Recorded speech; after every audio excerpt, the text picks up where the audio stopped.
Welcome to lifeline. సంతానలేమి సమస్యలతో బాధపడే వారికి తమ దగ్గర సొల్యూషన్ ఉంది అంటున్నారు 49 హాస్పిటల్స్ డాక్టర్ స్ఫూర్తి గారు. వారిని అడిగి మరిన్ని వివరాలు తెలుసుకుందాం. Welcome to lifeline doctor. Thank you.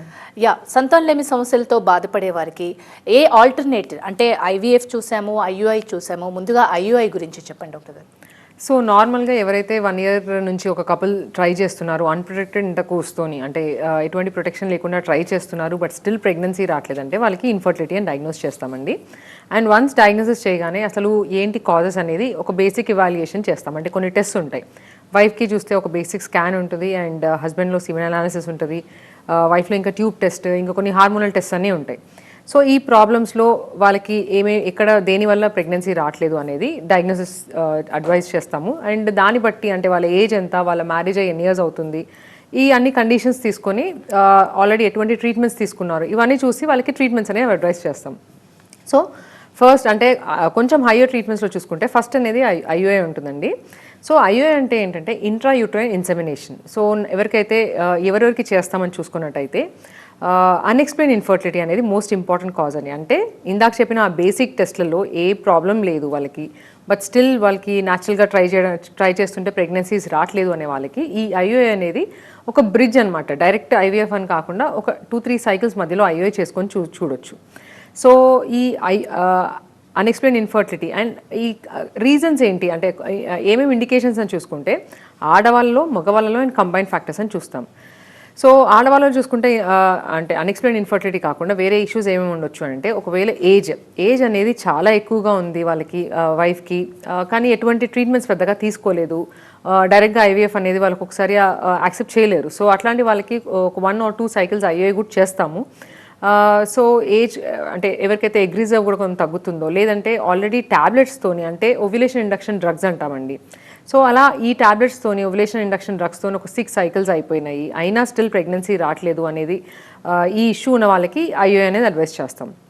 అది కాకుండా మైల్డ్ ఎండోమెట్రియోసిస్ అంటే గర్భసంచి లోపల పొర ఒకవేళ బయట ఎక్కడన్నా ఉంటే దాన్ని ఎండోమెట్రియోసిస్ అంటారు. అది చాలా సివియర్గా లేదు, చిన్న చిన్న సిస్ట్ లాగా ఉన్నాయి, చిన్న చిన్న అతుకుల్లా ఉన్నాయి, చిన్న చిన్న డాట్స్ లాగా ఉన్నాయి, అంటే ఇంకా అంత సివియర్గా కాలేదు అనే వాళ్ళకి కూడా IUI అనేది అడ్వైస్ చేస్తాము. సో దట్ వాళ్ళకి ప్రెగ్నెన్సీ అనేది ఎర్లీగా రావడానికి. సో అది కాకుండా వేరే ఇంకా ఏమేమి ఇష్యూస్ అని చూసుకున్నట్టయితే ఒక్కొక్కసారి కపుల్ వైఫ్ హస్బెండ్ దూరంగా ఉంటారు. సో హస్బెండ్ వేరే ప్లేస్లో ఉంటారు, వాళ్ళకి ఊరుకుకే రావడం కుదరదు అన్న వాళ్ళకి కూడా అది స్పర్మ్ అనేది ఫ్రీజ్ చేసుకొని ఆ ఫ్రోజన్ స్పర్మ్ని తర్వాత కూడా IUI అనేది చేయొచ్చు. అండ్ అది కాకుండా మేల్ ఫ్యాక్టర్స్ చూసుకున్నట్టయితే స్పర్మ్ కౌంట్ తగ్గింది అంటే నార్మల్ స్పర్మ్ కౌంట్ 15 million పైన ఉండాలి. ఒకవేళ వాళ్ళకి 15 million ఒక 10 million ఉంది అనుకోండి, వాళ్ళకి IUI అనేది అడ్వైస్ చేస్తాము. సో ఈ మైల్డ్ మేల్ ఫ్యాక్టర్ ఇన్ఫర్టిలిటీ అంటాము. ఆర్ ఒకవేళ మార్ఫాలజీ చాలా తగ్గింది, లేదంటే మొటిలిటీ చాలా తగ్గింది, ఇలా మైల్డ్ ఇష్యూస్ మరీ సివియర్గా కాదు అనే వాళ్ళకి IUI అనేది అడ్వైస్ చేస్తాం. అది కాకుండా ఇంకేదైనా ఇష్యూస్ ఉన్నప్పుడు హైపోస్పేడియాస్, లేదంటే ఇంకేదైనా ఎరెక్టైల్ డిస్ఫంక్షన్ ఇలాంటి ప్రాబ్లమ్స్ ఏమైనా ఉన్న వాళ్ళకు కూడా వాళ్ళకి న్యాచురల్గా ట్రై చేస్తున్నా అవ్వట్లేదు అనే వాళ్ళకి కూడా ఈ IUI అనేది అడ్వైస్ చేస్తాం. సో అది కాకుండా సర్వైకల్ ఫ్యాక్టర్స్ ఉంటాయండి. సో ఎక్కడైతే మగవాళ్ళు కూడా యాంటీస్పర్మ్ యాంటీబాడీస్ ఇలా కొన్ని కండిషన్స్ ఉంటాయి. సో ఈ కండిషన్స్లో IUI అనేది అడ్వైస్ చేస్తాము. అండ్ లాస్ట్ ఇంకొకటి ఏంటంటే సపోజ్ మగవాళ్ళకి స్పర్మ్ కౌంట్ 0 ఉంది, వాళ్ళకి సర్జరీస్ చేసినా ఏం చేసినా స్పర్మ్ దొరకలేదు అన్నప్పుడు ఒకవేళ couple IUI with donor insemination, donor స్పర్మ్కి వెళ్ళడానికి ఉన్నప్పుడు కూడా వాళ్ళు రెడీ ఉన్నప్పుడు కూడా ఈ IUI విత్ డోనర్ స్పర్మ్ అనేది కూడా అడ్వైస్ చేస్తాం. సో ఇవన్నీ ఇండికేషన్స్ అనమాట IUIకి. అండ్ నార్మల్గా కొన్ని క్రైటీరియా ఉంటుందండి. IUI అనేది అందరికీ చేయొచ్చా అని అంటే అది అందరికీ IVF వెళ్ళే ముందు అందరికీ చేయాలని రూల్ ఉండదండి. కొన్ని ఇండికేషన్ ఇందాక చెప్పినట్టు మరీ ఏజ్ ఎక్కువ లేదు, more than 40 years లేదు, లేదంటే ఎగ్ రిజర్వ్ చాలా తగ్గిపోలేదు, ఇలాంటి అంటే వాళ్ళకి ఆ క్రైటీరియా ఫిట్ అవుతున్న వాళ్ళకి చేస్తాము. అండ్ ఎవరికైతే ఈ ఇష్యూస్ ఉన్నాయి అంటే ఒకవేళ ఎగ్ రిజర్వ్ చాలా తక్కువ ఉంది, లేదంటే స్పర్మ్ కౌంట్ మరీ less than 5 million severe male factor అంటారు, అలాంటి ఏమైనా ఇష్యూస్ ఉన్నాయి, లేదంటే ట్యూబ్స్ బ్లాక్ ఉన్నాయి, బైలేటరల్ ట్యూబల్ బ్లాక్ అంటాము, అంటే 2 sides ట్యూబ్ బ్లాక్ ఉన్నప్పుడు వాళ్ళకి ప్రెగ్నెన్సీ న్యాచురల్గా రావడం కష్టం ఉంటుంది. సో అలాంటి వాళ్ళకి ఈ IUI అనేది కాంట్రాఇండికేటెడ్ అని చెప్తాము. అండ్ ప్రొసీజర్కి వెళ్ళే ముందు మాత్రం ఇందాక చెప్పినట్టు స్పర్మ్ మైల్డ్ మేల్ ఫ్యాక్టర్ ఉండాలి, and at least minimum 10 million motile sperms అన్నా ఉండాలి, అట్లీస్ట్ ఒక ట్యూబ్ అన్నా ఓపెన్ ఉండాలి, అండ్ ఓవరీలో ఎగ్స్ ఇంకా మరీ తగ్గలేదు అనే వాళ్ళకి డెఫినెట్గా IVF అనేది డైరెక్ట్గా అడ్వైస్ చేయకుండా ఇది ఒక బ్రిడ్జ్ ట్రీట్మెంట్ లాగా ఉంటుందండి. ఓకే, ఐయుఐ అన్నారు మీరు, ఏజ్ తక్కువగా ఉన్న వాళ్ళకి ఈ ప్రాసెస్ ఎక్కువ చేస్తూ ఉంటామని చెప్పేసి అన్నారు కదా. కొందరికి ఫ్రీక్వెంట్ అబోషన్స్ కూడా అవుతూ ఉంటాయి, వాళ్ళకి ఐయుఐ సజెస్టబులా? సో ఇండికేషన్స్ అనేవి చూస్తామండి. ఒకవేళ అంటే ఫ్రీక్వెంట్ అబార్షన్స్ అవుతున్నప్పుడు అసలు ఫస్ట్ ఎందుకు ఆ ఫ్రీక్వెంట్ అబార్షన్స్ అవుతున్నాయి అనేది చూస్తాము.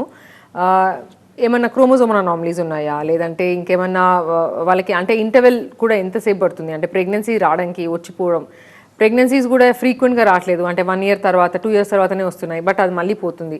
పర్సే అంటే ఓన్లీ రికరెంట్ అబార్షన్ అయిన వాళ్ళకి ఐయూ అనేది ఉండదు, బట్ దాంతోపాటు వాళ్ళకి ప్రెగ్నెన్సీ రావడంలో కూడా ఇబ్బంది ఉంది, ఏదైనా పర్టికులర్ ఇష్యూ కనిపిస్తుంది అనే వాళ్ళకి ఆ ఇష్యూ ట్రీట్ చేసుకుంటూ ఐయూ కూడా చేయొచ్చండి. ఓకే, ఐయుఐలో సక్సెస్ రేట్ ఎంతవరకు ఉంటుందంటారు? సో పేషెంట్ సెలెక్షన్ క్రైటీరియా అనేది చాలా ఇంపార్టెంట్. ఇందాక చెప్పినట్టు ఆ క్రైటీరియా అనేది కరెక్ట్గా ఫిట్ అవుతున్నారు. అంటే ఇప్పుడు పేషెంట్కి ఆల్రెడీ 40 years ప్లస్, ఎగ్జే చాలా తక్కువ ఉన్నాయి, లేదంటే స్పర్మ్స్లో చాలా సివియర్ స్పర్మ్ ఫ్యాక్టర్ ఉంది, లెస్ దెన్ 5 million వాళ్ళు కూడా పేషెంట్స్ ఒక్కొక్కసారి వచ్చి ఒక్కసారి ఐఏ చేసి చూద్దాం మేడం, చేయండి మేడం అని అంటుంటారు.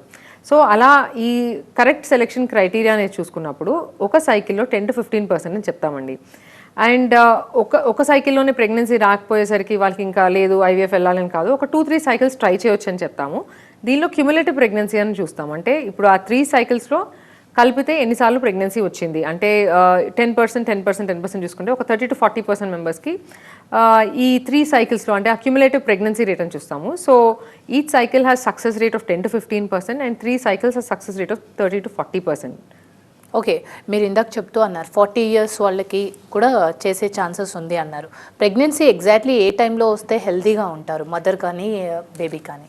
సో డెఫినెట్లీ అండి, అంటే ఏజ్ పెరుగుతున్నప్పుడు ఎగ్ క్వాలిటీ తగ్గుతుంది అండ్ అబ్నార్మల్ ఎంబ్రియోస్ అనేవి కొంచెం ఎక్కువ ఉంటాయి. అంటే ఏన్యూప్లాయిడ్ ఎంబ్రియోస్ జెనెటిక్ టెస్టింగ్ చేసినప్పుడు నార్మల్గా జెనెటిక్ టెస్టింగ్ అని అందరికి చేయము, బట్ ఒకవేళ ఏజ్ ఎక్కువైనప్పుడు చేసినప్పుడు అబ్నార్మల్ అంటే ఏజ్ పెరుగుతున్నప్పుడు ఏన్యూప్లాయిడ్ ఎంబ్రియోస్ అనేది పెరగడం ఎక్కువ చూస్తుంటాం. So ideally in the late 20s or early 30sలోనే, అంటే యాజ్ ఎర్లీ యాజ్ పాసిబుల్ అని చెప్తాం. When they are ready as early as possible pregnancy అనేది కంప్లీట్ చేసుకోమని చెప్తాం. బికాస్ యంగ్ ఏజ్లో ఈ ఎన్యూప్లాయిడ్ ఎంబ్రియోస్, ఈ అబ్నార్మల్ ఎంబ్రియోస్ వచ్చే ఛాన్సెస్ చాలా తక్కువ ఉంటాయండి when compare to old age, అంటే 40 తర్వాత 45 తర్వాత ప్లాన్ చేసే వాళ్ళలో ఈ రిస్క్ అనేది ఎక్కువ ఉంటుంది. So that is the reason ఒకవేళ ఏజ్ ఎక్కువ ఉన్నప్పుడు వాళ్ళు ప్రెగ్నెన్సీ ప్లాన్ చేసినప్పుడు, ఎస్పెషలీ 37-38 years తర్వాత ప్రెగ్నెన్సీ ప్లాన్ చేయాలని చూసే వాళ్ళకి ఒక ఎక్స్ట్రా టెస్ట్ ఒకటి ఆప్షన్ ఇస్తామండి.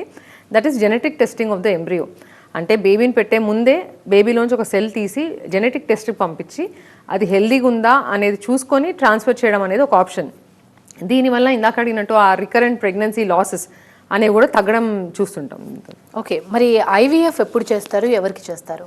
సో ఐయుఐ ఎవరికైతే ఇందాక నేను చెప్పినట్టు అంటే ఇండికేషన్స్ చూసుకుంటే, వన్స్ ఊరుకురికే ఐయుఐ చేసిన ప్రెగ్నెన్సీ రావట్లేదు, లేదంటే న్యాచురల్గా ట్రై చేశారు ఐయుఐ చేశారు అయినా రావట్లేదు అనే వాళ్ళకి next best step is IVF అని చెప్తామండి. అది కాకుండా కొన్నిసార్లు ఒక్కొక్కసారి ఇప్పుడు పేషెంట్స్ యంగ్ ఏజ్లోనే వస్తుంటారు, 20s, లేదంటే మగవాళ్ళు కూడా లెస్ దాన్ 30 years కూడా వస్తుంటారు. వాళ్ళకి టెస్ట్ చేసినప్పుడు ఎస్పెషలీ మగవాళ్ళలో కంప్లీట్గా 0 వచ్చింది, లేదంటే లెస్ దాన్ 5 million కౌంట్ అని వచ్చింది సీమెన్ అనాలిసిస్లో. సో అలా ఉన్నప్పుడు కూడా వాళ్ళకి ఓన్లీ ఐయుఐ చేస్తాను ఉండదండి, ఒక్కొక్కసారి డైరెక్ట్లీ ఐవీఎఫ్ కూడా అడ్వైస్ చేయాల్సి వస్తుంది. సో చాలామందికి ఒక మిస్కన్సెప్షన్ ఉంటుంది ఏంటంటే ఐవీఎఫ్ అనేది ఓన్లీ ఏజ్ ఎక్కువ ఉన్న వాళ్ళకి చేస్తారు, యంగ్ వాళ్ళకి అవసరం ఉండదు అని ఉండదు. సో అది ఒక పెద్ద మిత్ అండి. అంటే ఇండికేషన్ని బట్టి డెఫినెట్ క్లియర్ కట్ ఇండికేషన్స్ ఏంటి అంటే, ఆడవాళ్ళు చూసుకున్నట్టయితే ఎగ్ కౌంట్ తగ్గినప్పుడు, సో అది ఏజ్లో అయినా కానీ నార్మల్గా ఏజ్ పెరుగుతున్నప్పుడు ఎగ్ కౌంట్ తగ్గడం అనేది సహజం. ఒక్కొక్కసారి ప్రీమెచ్యూర్ ఓవేరియన్ ఫెయిలియర్ అంటాం, అంటే యంగ్ ఏజ్లో ఉన్నప్పుడే వాళ్ళకి ఎగ్ కౌంట్ అనేది కంప్లీట్గా తగ్గిపోతుంది. సో అలా ఉన్నప్పుడు ఇంకా డీలే చేసుకుంటూ ట్రీట్మెంట్స్ అనేది అడ్వైస్ చేయం. సో అలా ఏమన్నా ఉందా?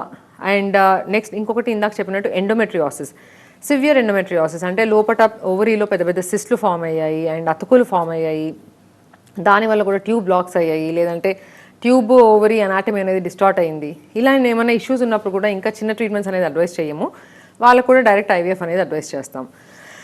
సో అది కాకుండా ఇంకేమైనా యూట్రస్లో ఇష్యూస్ ఉన్నాయా, దాన్ని ట్రీట్ చేసే ముందు కూడా వాళ్ళకి ఒక్కొక్కసారి అంటే వేరే ట్రీట్మెంట్స్ అన్నీ ఫెయిల్ అయినప్పుడు కూడా వాళ్ళకి ఈ ఐవీఎఫ్ అనేది అడ్వైస్ చేస్తాం. అండ్ అన్ఎక్స్ప్లెయిన్ ఇన్ఫర్టిలిటీ, అన్ఎక్స్ప్లెయిన్లో ఫస్ట్ ఐవీఎఫ్ అనేది అడ్వైస్ చేసినప్పుడు ఒకవేళ దానిలో కూడా వాళ్ళకి ప్రెగ్నెన్సీ రావట్లేదు, అంటే ఒక 3-4 cycles చేసినా రావట్లేదు అన్నప్పుడు వాళ్ళకి ఐవీఎఫ్ అనేది అడ్వైస్ చేస్తామండి. సో మగవాళ్ళలో చూసుకున్నట్టయితే కౌంట్, స్పర్మ్ కౌంట్ అనేది if it is less than 5 million, less than 8 million ఉంది, లెస్ దాన్ 5 million ఉంది, ఆర్ 0 ఉంది, ఒక్కొక్కసారి 0 ఉంటుందండి, అజూస్పర్మియా అంటారు. అలాంటప్పుడు కూడా వాళ్ళకి ఐవీఎఫ్ అనేది అడ్వైస్ చేసి, అండ్ మగవాళ్ళకి ఇప్పుడు ఎస్పెషల్లీ 0 వచ్చినప్పుడు వాళ్ళకి సర్జికల్ ప్రొసీజర్స్ ద్వారా స్పర్మ్స్ అనేవి ఆస్పిరేట్ చేసి ఆ స్పర్మ్స్ అంటే సర్జరీ చేసి టెస్టిస్లోంచి స్పర్మ్స్ తీసి ఆ స్పర్మ్స్ని ఐవీఎఫ్ ద్వారా యూస్ చేయొచ్చు. సో ఇవన్నీ ఇండికేషన్స్ ఫర్ ఐవీఎఫ్. అండ్ దాంతోపాటు కొత్తగా క్రయో ప్రిజర్వేషన్ అండి.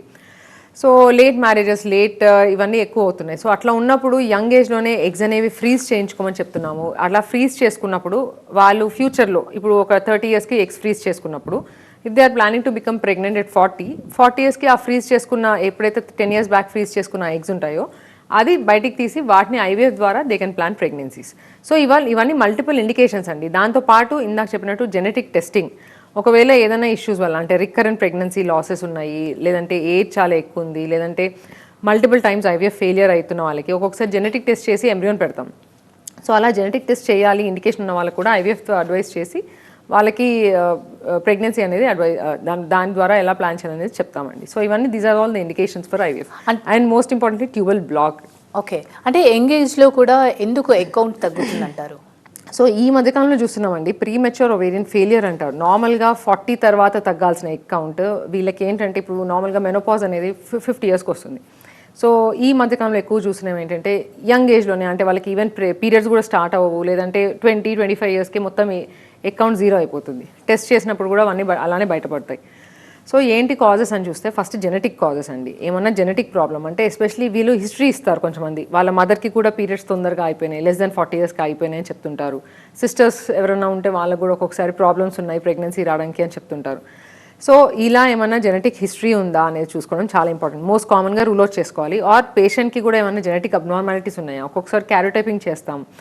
సో దానిలో కూడా ఏమైనా జెనెటిక్ అబ్నార్మాలిటీస్ ఉన్నప్పుడు, అంటే ఏదన్నా జీన్ అబ్నార్మల్గా ఉన్నప్పుడు వాళ్ళకి ఎగ్ తగ్గడం అనేది, ఇప్పుడు ఏజ్ పెరుగుతున్నప్పుడు ఎవరికైనా ఎగ్స్ తగ్గుతుంటాయి, బట్ ఈ జెనెటిక్ అబ్నార్మాలిటీస్ ఉన్నప్పుడు ఏంటంటే ఆ తగ్గడం అనేది చాలా ఫాస్ట్గా తగ్గిపోతూ ఉంటాయి అన్నమాట.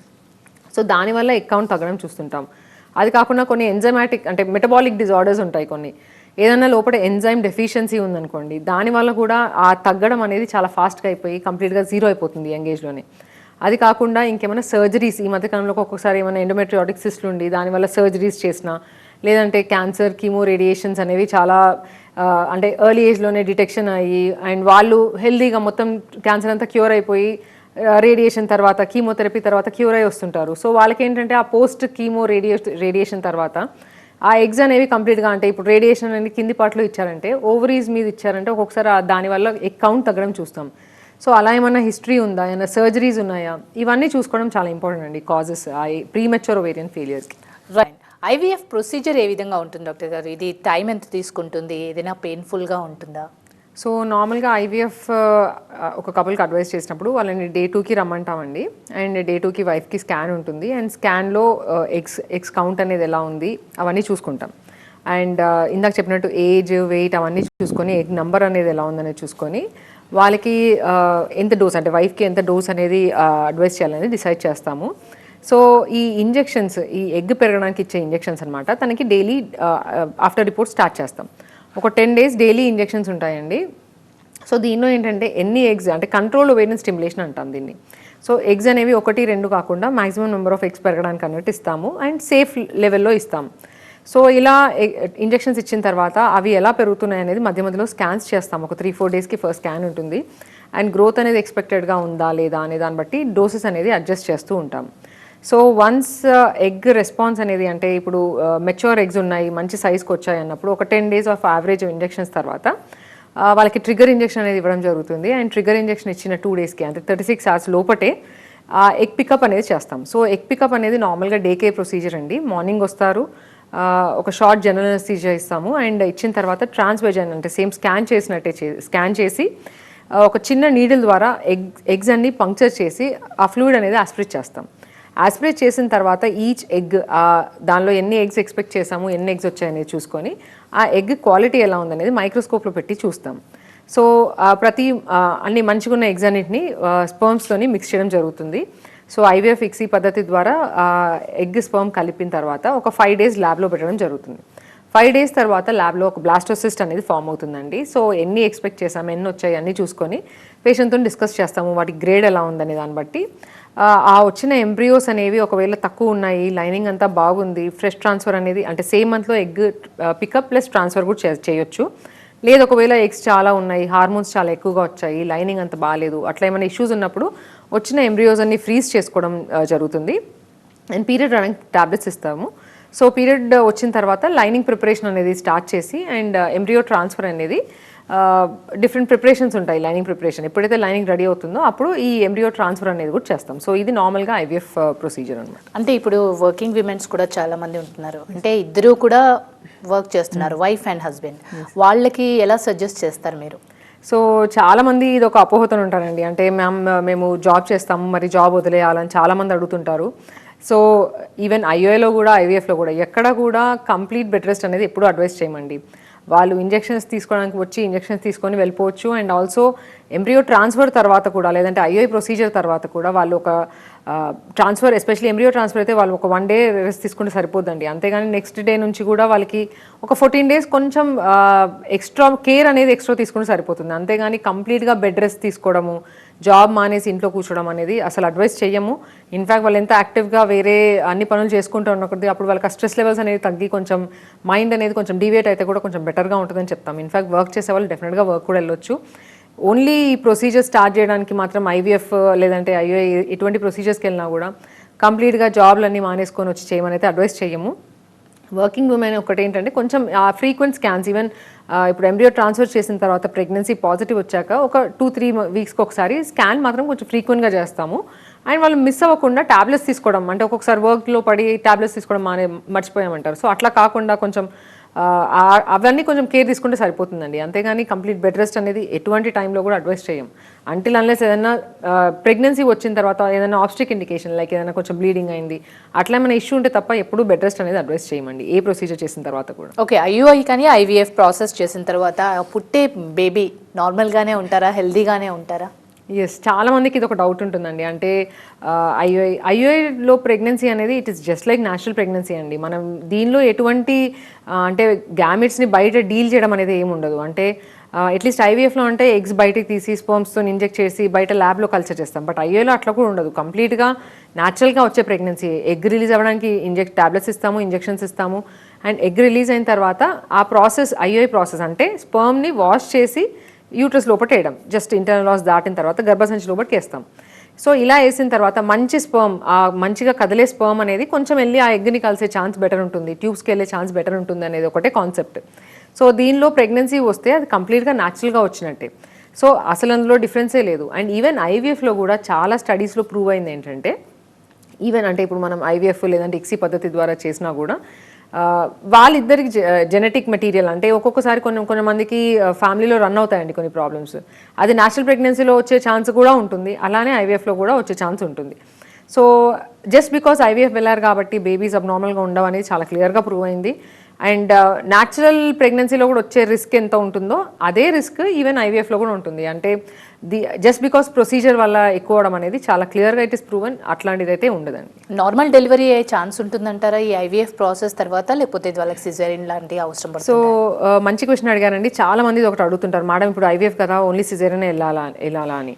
సో అలాంటిది అయితే డెఫినెట్గా ఉండదండి. ఆబ్స్టిక్ ఇండికేషన్స్ అనేవి ఉంటాయి. అంటే ఇప్పుడు ఒకసారి అది 9th month వచ్చే లోపు అంటే పేషెంట్ హైట్ని బట్టి బేబీ వెయిట్ ఎంత ఉంది అంతా దాన్ని బట్టి డిసైడ్ చేస్తారు.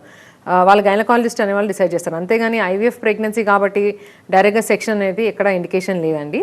ఓన్లీ ఇప్పుడు ఆ పేషెంట్కి ఐవీఎఫ్ ప్రెగ్నెన్సీలో ఫ్యూచర్లో అంటే 9th month 8th monthలో ఇంకేమైనా ఇష్యూస్ ఉన్నాయి, పేషెంట్ చిన్నగా ఉన్నారు లేదంటే పెల్విస్ చిన్నగా ఉంది, అట్లా ఇంకేమైనా ఇష్యూస్ ఉన్నాయంటేనే సెక్షన్ అనేది వాళ్ళు డాక్టర్స్ అంటే ఆబ్స్టిషియన్స్ అడ్వైస్ చేస్తారు. అంతేగాని IVF per say is not indication for section అండి. ఐవీఎఫ్ ప్రాసెస్లో ట్విన్స్ ఎక్కువగా పుడుతూ ఉంటారని అంటున్నారు, నిజమేనా అది, లేకపోతే మీరు వాంటెడ్లీ వాళ్ళు ఏమైనా అడిగితే అలా చేస్తారా? సో ఒకటి ఏంటంటే అండి, ఇప్పుడు బ్లాస్టోసిస్ ట్రాన్స్ఫర్ అనేది ఉంటుంది. అండ్ నార్మల్గా ఇప్పుడు Day 3 లేదంటే Day 5 ట్రాన్స్ఫర్స్ చేసినప్పుడు ఒక్కొక్కసారి Day 5 అయితే సింగిల్ పెట్టిన సక్సెస్ రేట్ బాగుంటుంది.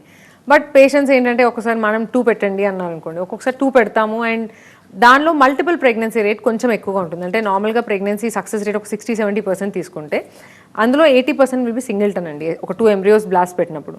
మిగతా 20% there might be a chance twins వచ్చే ఛాన్స్ ఉంటుంది. సో 2 embryos పెట్టినప్పుడు there is a chance twins వచ్చేది. ఒకవేళ పేషెంట్ అసలుకే వద్దు ట్విన్స్ రిస్కే తీసుకోము అన్నప్పుడు మాత్రం సింగిల్ ఎంబ్రియో ట్రాన్స్ఫర్ చేస్తాము అండ్ సింగిల్ Day 5 బేబీని పెడతామండి. సో ఈ మధ్య కాలంలో కొంచెం ఎక్కువ అవుతుంది. అంటే ఇప్పుడు ట్విన్స్ ప్రెగ్నెన్సీ అనేది ఏ టైంలో చూసినా అది ఒక హై రిస్క్ ప్రెగ్నెన్సీ అవుతుంది. సో అండ్ బేబీకి కూడా ఒక్కొక్కసారి ప్రీటర్మ్ డెలివరీస్ అయ్యే రిస్క్ ఉంటుంది మదర్కి, అండ్ మదర్కి బీపీ ఎక్కువ అయ్యే ఛాన్స్ ఉంటుంది, బ్లడ్ లాస్, అనీమియా, ఇవన్నీ కొన్ని రిస్క్ ఫ్యాక్టర్స్ ఎక్కువ ఉంటాయి. సో అవన్నీ చూసి ఒకవేళ అసలుకే వద్దు అన్నప్పుడు వాళ్ళకి ఐడియల్గా అంటే now we're all trying to push that, అంటే సింగిల్ ఎంబ్రియో ట్రాన్స్ఫర్ చేయడానికి అనేది. బట్ కొంచెం సక్సెస్ రేట్ పెంచడానికి జనరల్గా పేషెంట్స్ కూడా అడుగుతుంటారు. అండ్ ఏజ్ ఎక్కువ ఉన్న వాళ్ళు కూడా కొంచెం సార్లు మనం 20 years అవుతుంది మ్యారేజ్ అయ్యి, ఇంకా ఎక్కువ వెయిట్ చేయదలుచుకోలేదు, ట్విన్స్ అయినా పర్లేదు మాకు 2 పెట్టండి అంటారు. సో అలా ఏమన్నా అడిగినప్పుడు 2 పెడతాము. లేదంటే single embryo transfer, blastocyst transfer చేసినప్పుడు కూడా సక్సెస్ రేట్ 50-60% వరకు ఉంటుందండి. ఓకే, పోస్ట్ ప్రొసీజర్ ఏ విధంగా ఉంటుంది డాక్టర్ గారు? ఎలాంటి కేర్ తీసుకోవాల్సి ఉంటుంది వాళ్ళు? సో నార్మల్గా ఐఓఐ అయిందనుకోండి, ఐఓఐ తర్వాత పెద్దగా కంప్లీట్ బెడ్ రెస్ట్లు అట్లాంటిది అవసరం లేదండి. ప్రొసీజర్ ఒక 10 minutes అవుతుంది. ప్రొసీజర్ తర్వాత పేషెంట్ లేచి వెళ్ళి తన రెగ్యులర్ పనులని చేసుకోవచ్చు. 14 days ఒక లుటియల్ సపోర్ట్ అనే ఒక టాబ్లెట్, సింగిల్ టాబ్లెట్ పెడతాము ఒక 2 times తీసుకోమని. అండ్ ఆ టాబ్లెట్స్ తీసుకుంటే సరిపోద్ది. ఒక 14 days తర్వాత యూరిన్ కిట్లో ప్రెగ్నెన్సీ టెస్ట్ చేసుకుంటారు. అండ్ అందులో పాజిటివ్ ఉంటే మమ్మల్ని కలుస్తారు, ఒకవేళ నెగటివ్ ఉందంటే పీరియడ్ వచ్చేస్తుందండి. అదే ఐవీఎఫ్కి వెళ్ళినప్పుడు వాళ్ళకి ఒకవేళ అంటే ఎంబ్రియో ట్రాన్స్ఫర్ తర్వాత ఒక లిస్ట్ ఆఫ్ మెడికేషన్ ఉంటుంది. అంటే ఓరల్ ట్యాబ్లెట్స్ కానివ్వండి, ఇంజెక్షన్స్ కానీ, వెజైనల్ ట్యాబ్లెట్స్ కానీ, ఇవన్నీ కొన్ని ట్యాబ్లెట్స్ అనేవి కొంచెం ఎక్కువగా ఉంటాయి. దాంతోపాటు కొన్ని supplements, vitamin C, vitamin E అనేది కొన్ని ఎక్స్ట్రాగా ఉంటాయండి. ఒక 14 days వరకు ఆ ట్యాబ్లెట్స్ అన్ని తీసుకోమని చెప్తాము. అండ్ 14 days తర్వాత urine test and beta HCG test అని ఉంటుంది. సో దానిలో పాజిటివ్ వస్తే మాత్రం వాళ్ళకి వెంటనే కలమని చెప్తాము. అండ్ దాన్ని బట్టి స్కాన్స్ అనేవి అడ్వైస్ చేస్తాము. సో కొంచెం ఈ ఐవీఎఫ్ ప్రెగ్నెన్సీ అనేది కొంచెం ఎక్కువ కేర్తోని, అంటే కొన్ని ఫ్రీక్వెంట్ విజిట్స్, కొన్ని tablets when compare to normal pregnancy కొంచెం టాబ్లెట్స్ కూడా కొన్ని ఎక్కువ ఉంటాయండి. రైట్ అండి, సంతానలేమి సమస్యలతో బాధపడే వారికి ప్రాసెస్ ఏవేవి ఉంటాయి, ప్రొసీజర్స్ ఎలా ఉంటాయి, చాలా చక్కగా వివరించారు. Thank you so much. Thank you. ఇది వాళ్ళ లైఫ్ లైన్. చూస్తూనే ఉండండి TV9.